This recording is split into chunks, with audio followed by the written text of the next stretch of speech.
திமுக தோற்றால்தான் தமிழகம் ஜெயிக்கும். தமிழகம் மு.க. ஸ்டாலினை சாடிய சந்திரபாபு நாயுடு. அனைவருக்கும் வணக்கம். மத்தியில் தேசிய ஜனநாயக கூட்டணியில் இணைந்திருக்கும் சந்திரபாபு நாயுடு நேற்று தமிழகம் கோவையில் தேசிய ஜனநாயக கூட்டணி வேட்பாளர்களுக்காக பிரச்சாரம் செய்திருக்கிறார். அப்போது மு.க. ஸ்டாலினை அவர் கடுமையான முறையில் அட்டாக் செய்திருக்கிறார். அவர் கூறுகையில், கடந்த 12 ஆண்டுகளில் நாட்டின் முன்னேற்றத்திற்காக பிரதமர் மோடி பல அரிய நலத்திட்டங்களை கொண்டு வந்திருக்கிறார்.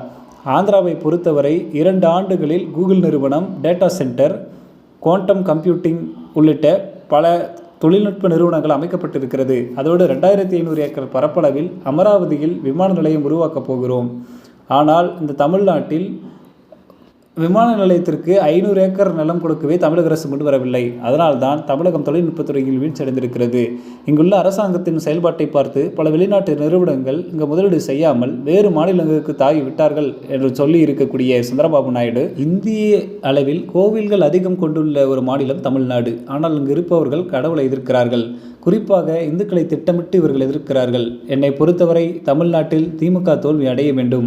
அப்போதுதான் தமிழகம் ஜெயிக்கும். பின்தங்கி இருக்கும் தமிழ்நாடு முன்னேற்றம் காண வேண்டும் என்றால் இங்கு என்டிஏ ஆட்சி அமைய வேண்டும். குறிப்பாக பெண்களின் வளர்ச்சி தான் நாட்டின் வளர்ச்சியாக இருக்க முடியும். ஆனால் இந்திய கூட்டணி கட்சிகளோ மகளிர் மசோதாவை நடைபெற விடாமல் தடுத்து நிறுத்தி இருக்கிறார்கள். அதோடு தொகுதி மறுவரையறை மூலம் 50% அளவில் மக்களவை உறுப்பினர்கள் எண்ணிக்கை அதிகப்படுத்த மத்திய அரசு மசோதா தாக்கல் செய்தால் அதை இவர்கள் தடுத்து நிறுத்துகிறார்கள். தமிழ்நாட்டிற்கு 50% கூடுதலாக எம்பி தொகுதிகள் தருவதாக கூறியும் மு.க. ஸ்டாலின் அதற்கு எதிர்ப்பு தெரிவித்ததின் பின்னணி என்ன? இப்படி செய்வதால் தமிழ்நாட்டுக்கு தன் பாதிப்பு. அதோடு மகளிர் இடஒதுக்கீடு மசோதாவையும் அதை காரணம் காட்டி தடுத்து நிறுத்திவிட்டார்கள். நீங்கள் அரசியல் செய்வதற்கு வேறு இடம் கிடைக்கவில்லையா? பெண்களின் வளர்ச்சிக்கு தடை போட்டால் எந்த நாடும் வளராது என்று ஸ்டாலினை கடுமையான முறையில் விமர்சனம் செய்திருக்கிறார் ஆந்திர முதலமைச்சர் சந்திரபாபு நாயுடு.